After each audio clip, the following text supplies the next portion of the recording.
ஜெய் வாராகி, ஜெய் ஜெய் வாராகி. நம்ம டிவியை சப்ஸ்கிரைப் பண்ணுங்க, பெல் பட்டனை அழுத்துங்க. சிவாய் நம. ஜெய் வாராகி, ஜெய் ஜெய் வாராகி. உலகம் முழுவதும் வாழக்கூடிய என் அன்பு பக்தர்களே, என் அன்பு நேயர்களே, பிப்ரவரி மாத ராசி பலன்கள். இந்த பிப்ரவரி மாசத்தை பொறுத்தவரையிலே முக்கிய நிகழ்வுகள் அப்படின்னு பாத்தீங்கன்னாக்கா, குரு வக்ர நிவர்த்தி அடைஞ்சு இயல்பு நிலையில அவர் இருக்கார். அது ஒரு முக்கியமான நிகழ்ச்சி. நவகிரகங்கள சுபத்துவம் பெற்ற கிரகம், ரொம்ப முக்கியமான ஒரு கிரகம். அனுகிரகம் செய்யக்கூடிய, அல்லது ராத்திரி 12 மணிக்கு ஆனாலும் சரிதான், கர்த்தால 3 மணிக்கு ஆனாலும் சரிதான், எந்த நேரத்திலும் எந்த காலத்திலும் திருவருளை மட்டுமே தரக்கூடிய அந்த குரு பகவான் நல்ல முறையில இயல்பு நிலைக்கு திரும்பி இருக்கிறார். இது ஒரு ஃபர்ஸ்ட் நல்ல விஷயம். அதே போல இந்த மாசத்துல செவ்வாய் பகவான், காலப்புருஷனுக்கு 1ஆம் அதிபதியாக வரக்கூடிய செவ்வாய் பகவான் உச்சம் பெற்றிருக்கிறார். மகரத்துல அமைந்து செவ்வாய் பகவான் உச்சம் பெற்றிருக்கிறார். இதுவும் ஒரு சிறப்பான விஷயம். பொதுவாகவே மேஷராசி, விருச்சிக ராசி அன்பர்களுக்கெல்லாம் ரொம்ப சிறப்பான விஷயம். அதே போல யாருடைய ஜாதகத்துல எல்லாம் இந்த செவ்வாய் பகவான் உச்சமா இருக்காரோ அவங்களுக்கெல்லாம் ரொம்ப யோகமான சமயமாக இது அமையும். ஒருத்தருடைய ஜாதகத்துல செவ்வாய் ரொம்ப உச்சமா இருக்காரு, அப்ப இது இந்த 45 நாளுக்கு வரக்கூடிய ஒரு 1.5 மாசம் உங்களுக்கு ரொம்ப பொற்காலமாக அமையும். அதே போல யாருடைய ஜாதகத்திலாம் செவ்வாய் நீச்சமா இருக்காங்களோ அவங்க எல்லாருக்குமே கூட ஒரு 50% நன்மைகள் நடைபெறும். சோ செவ்வாய் உச்சம் பெற்று இருக்கிறார். மற்ற எல்லா கிரகங்களும் வழக்கம் போல மீனத்துல ராகு பகவான், கன்னியிலே கேது பகவான், கும்பத்துல சனி பகவான் என்று, மகரத்திலே சூரியன் சஞ்சாரம் செய்கிறார். ஃபர்ஸ்ட் ஒரு 14 நாட்கள், மாசம் பிறந்த உடனே பிப்ரவரி 15ஆம் தேதியிலிருந்து அவர் கும்பத்துக்கு போயிடுவார். அப்ப இந்த கிரக அமைப்புகளை பார்ப்போமே ஆனால், குரு சனி தொடர்பு, சனி பகவான் 3வது பார்வையாக குருவோடு தொடர்பை ஏற்படுத்திக் கொள்ள, அதே போல செவ்வாய் பகவானும் குருவோடு சந்திக்கிறார். ஏன்னா மகரத்துல செவ்வாய் இருந்தால் செவ்வாய்க்கு 4வது பார்வை, குருவுடைய பார்வை கிடைக்கும். அப்ப இந்த கிரகங்களை அடிப்படையாக கொண்டு நாம இந்த பிப்ரவரி மாசத்துக்கான பலன்களை காண்போம். அன்பார்ந்த மகர ராசி நேயர்களே, மகர ராசி நேயர்களே, இந்த மாதம் பிப்ரவரி மாதம் மகர ராசிக்கு ரொம்ப ரொம்ப முக்கியமான ஒரு மாசம். ரொம்ப நாள் கழிச்சு மகர ராசிக்கு ஒரு நல்லது நடக்க போகுது. காரணம் என்னன்னு கேட்டீங்கன்னாக்கா, உங்க ராசிக்கு மிகவும் சுபராக விளங்கக்கூடிய 4-11 கூடிய அந்த செவ்வாய் பகவான் லக்ன சுபர். நீங்க மகர ராசியாக இருந்தாலும் மகர லக்னமாக இருந்தாலும் இந்த கால நேரத்தை நீங்க கரெக்டா கவனிக்கணும். உங்களுடைய நேரத்தை நீங்கள் சரியாக கணிக்க வேண்டும் அல்லது கவனிக்க வேண்டும். அதுல அலட்சியமா இருக்கக்கூடாது.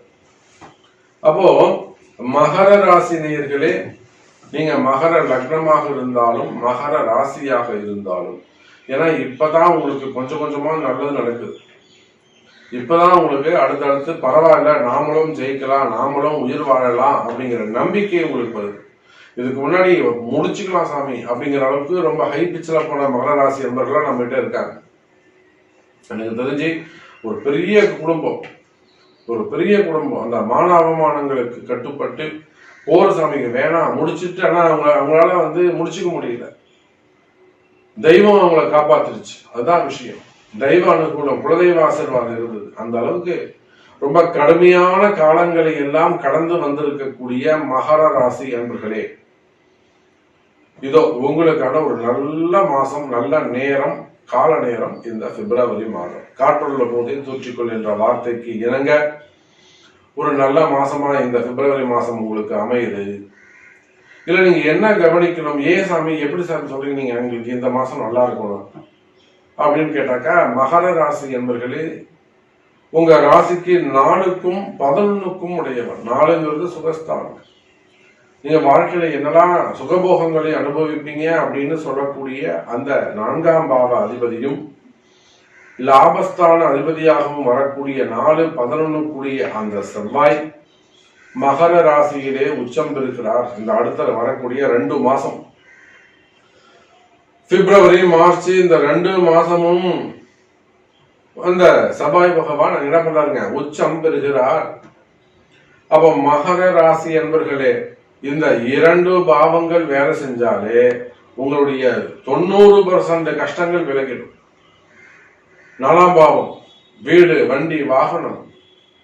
ஒரு வீடு கட்டணும்னு ஆரம்பிச்சிருக்கீங்க, ஒரு பூமி பூஜை போட்டிருக்கிறீங்க, ஒரு லோன் அப்ளை பண்ணீங்க, லோன் கிடைக்கல சாமி, வீடு பாதிலே நிக்குது, கண்டிப்பா அது ரீஸ்டார்ட் ஆயிடும். அல்லது ஒரு வீடு வாங்கணும்னு முயற்சி பண்றீங்க, வாங்கவே முடியல, நிச்சயமா நீங்க அதை ரீச் பண்ணுவீங்க. அல்லது வீடு வாங்கணும், வீடு பார்த்துட்டீங்க, பாதி அட்வான்ஸ் கொடுத்துட்டீங்க, மீதி கட்ட முடியல, அதையும் நீங்க ஜெயிப்பீங்க. அப்போ மகர ராசி என்பர்களே, விற்காத இடம், ரொம்ப நாளா இந்த இடத்த வித்துதான் சுவாமி லோனை கட்டணும், ஆனா வராங்க பாக்குறாங்க போயிடுறாங்க, வராங்க பாக்குறாங்க போயிடுறாங்க, விற்காத இடம், அதுக்கும் இந்த மாசம் ஜெயிக்கக்கூடிய காலம். அப்ப மகர ராசி என்பர்களே, இந்த மாசத்தை பொறுத்தவரையில குடும்பஸ்தானமாகட்டும், வீடு வண்டி வாகனங்களாகட்டும், வாகன யோகங்களாகட்டும், இதெல்லாம் உங்களுக்கு நல்ல முறையில அமைய போகுது. அதோடு மட்டுமல்ல, விற்காத இடங்கள் விற்கும், அல்லது வாங்க முடியாத இடங்களை எல்லாம் கூட வாங்கக்கூடிய வாய்ப்புகள் ஏற்படும். நிறைய கிரகப்பிரவேசம் பண்ண போறீங்க, சுப நிகழ்ச்சிகள் செய்ய போறீங்க. நீங்க உலகத்துல எந்த மூலையில இருந்தாலும் சரிதான், கிரகப்பிரவேசத்தை கூப்பிடுங்க, நல்லா ஜம்முன்னு ஒரு 5 ஹோமம் அற்புதமா செஞ்சு கொடுக்குறவங்களுக்கு கவலைப்படாதீங்க, கைராசியா பண்ணி தரோம். தடைகள் விலகட்டும் உங்களுக்கு, அதுக்காக சொல்றேன். அப்போ தடைகள் விலகும் உங்களுக்கு, அந்த வீடு வண்டி வாகன யோகத்தில் இருக்கக்கூடிய யோக தடைகள் விலகும். மெயின் அதானே, ஒரு மனிதனுக்கு கிடைக்க வேண்டிய பாக்கியங்கள், அந்த மனிதனுக்கு கிடைக்க வேண்டிய யோகங்கள். யோகம்னா என்ன, அதிர்ஷ்டம்னு சொல்லாம அதிர்ஷ்டத்துக்கு மேல யோகம். அதிர்ஷ்டம்னா எப்ப ஏற்படும், எப்படி ஏற்படும் தெரியாது, வருமா வராதான்னு சொல்ல முடியாது. யோகத்தை நம்ம கணிச்சு சொல்லலாம், இது கண்டிப்பா உனக்கு நடக்கண்டா, இது உனக்கு கொடுத்துருக்க வேண்டியது, நீ அன்னைக்கே முடிச்சிருக்க வேண்டியதுப்பா, கொஞ்சம் மிஸ் ஆயிடுச்சு உனக்கு, நாம இதை அடுத்து சொல்ல முடியும். அதனால இந்த யோகங்கள் உங்களுக்கு சிறப்பு. அந்த மாதிரி யோகமான காலம் இந்த மகர ராசிக்கு தற்சமயம் நடந்து கொண்டிருக்கிறது. காற்றுள்ள போதே தூற்றிக்கொள் என்ற வார்த்தைக்கு இணங்க மகர ராசி அன்பர்களே, நீங்கள் ஒவ்வொருவரும் இந்த வார்த்தையை நல்லா காதல வாங்கி கிரகிச்சு ரொம்ப கவனத்தோடு, அலட்சியம் இல்லாமல் முழு அக்கறையோடு செயல்படுவீர்களேயானால், ரொம்ப அக்கறையோடு செயல்படுவீர்களேயானால் நிச்சயமாக மகர ராசி என்பர்களே, அதுக்கு என்ன பண்ணணும் சாமி, ரொம்ப சிம்பிள். உங்க பிறப்பு ஜாதகத்தை பார்த்தா எல்லாமே தெரிஞ்சிடும். உங்களுக்கு என்ன நடக்கணும், உங்களுக்கு என்ன வேணும்.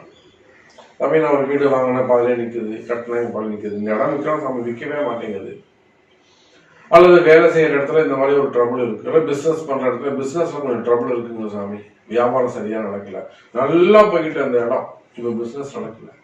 அந்த மாதிரி உங்களுக்கு என்ன தடைகள் இருக்கோ அந்த தடைகளை உடைக்கணும். அப்போ உடைக்கிறதுக்கான மாசம் இந்த மாதம். அதனாலதான் இந்த செய்தி நீங்க கேட்கறீங்க. உங்களுக்கு ஏதோ ஒரு நல்லது நடக்க போகுது, உங்க தெய்வம் உங்களுக்கு நல்லது செய்ய சொல்லுது அப்படின்னு வச்சுக்கோங்களேன். பாசிட்டிவா திங்க் பண்ணுவோமே, இல்லைன்னா இந்த செய்தியே உங்க கால விழப்போகுது. அப்போ நன்மை நடக்கக்கூடிய மாசமாகவும் தடைகள் விலகக்கூடிய மாசமாகவும் இந்த மாதம் அமைகிறது மகர ராசி அன்பர்கள். சரி, வருமானம் எப்படி சாமி இருக்கும், தொழில் அமைப்புகள் எப்படி இருக்கும்? நிச்சயமா வருமானத்தை பொறுத்தவரையிலே மகர ராசிக்கு 2ல சனி பகவான் ஆட்சி பலம் பெற்றிருக்கிறார், திக்பலம் பெற்றிருக்கிறார். அதோட கூட சனி பகவானுடைய தன்னுடைய முதல் பார்வை குருவை தான் பார்க்கிறார். அப்ப மகர ராசி அன்பர்களே, நிச்சயமாக இந்த மாதம் பணவரவு தனவரவு அதிகரிக்கும், பணங்காசுக்கு குறைவு இருக்காது, நல்ல பணவரவு நல்ல தனவரவு இருக்கும். நீங்க எதிர்பார்க்கின்ற இடங்களில் இருந்து உங்களுக்கு காசு பணங்கள் வந்து சேரும், வராத பணங்காசுகள் கூட வந்து சேரும், நல்ல இன்கம் இருக்கும், கவலை வேண்டாம் மகர ராசி அன்பர்களே. இன்னும் சொல்ல போனா பிசினஸ் பண்ணக்கூடியவங்க, நீங்க எந்த பிசினஸ் செய்பவராக இருந்தாலும் சரிதான், அது ஓன் பிசினஸா இருக்கலாம், ஒரு ஷாப்பா இருக்கலாம், ஒரு கடை வச்சு நடத்தக்கூடியவங்களா இருக்கலாம், ஒரு ஹோட்டலா இருக்கலாம், பெரிய ரெசிடென்சியா இருக்கலாம், 5 ஸ்டார் ஹோட்டலாக இருக்கலாம், அதே போல பெரிய பெரிய ஃபேக்டரியா இருக்கலாம், அல்லது விவசாயமா இருக்கலாம், பில்டரா இருக்கலாம், ரியல் எஸ்டேட்டா இருக்கலாம், அரசியல் தலைவர்களாக இருக்கலாம், சினிமா துறையை சார்ந்தவர்களாக இருக்கலாம், மீடியா துறையில ஒர்க் பண்ணக்கூடியவங்களாக இருக்கலாம், மீடியா சேனலாக இருக்கலாம், அதே போல share market, stock market, export import business, நிறைய நீங்கள் எந்த தொழில் கமிஷன் பிசினஸ் பண்ணக்கூடியவங்க, அப்போ நீங்க எந்த தொழில் செய்பவராக இருந்தாலும் சரிதான், தொழில் துறையை பொறுத்தவரையில, பிசினஸை பொறுத்தவரையில நிச்சயமாக மகர ராசி அன்பர்களே பிசினஸ் சிறப்பானதாக இருக்கும். பிசினஸ்ல வருமானம் அதிகரிக்கும், நல்ல வருமானம் வரும், நல்ல முன்னேற்றம் இருக்கும். அதே போல மகர ராசி அன்பர்களே தொழில் துறையில நல்ல முன்னேற்றம் ஏற்படும், பிசினஸ் இன்க்ரீஸ் ஆகும்.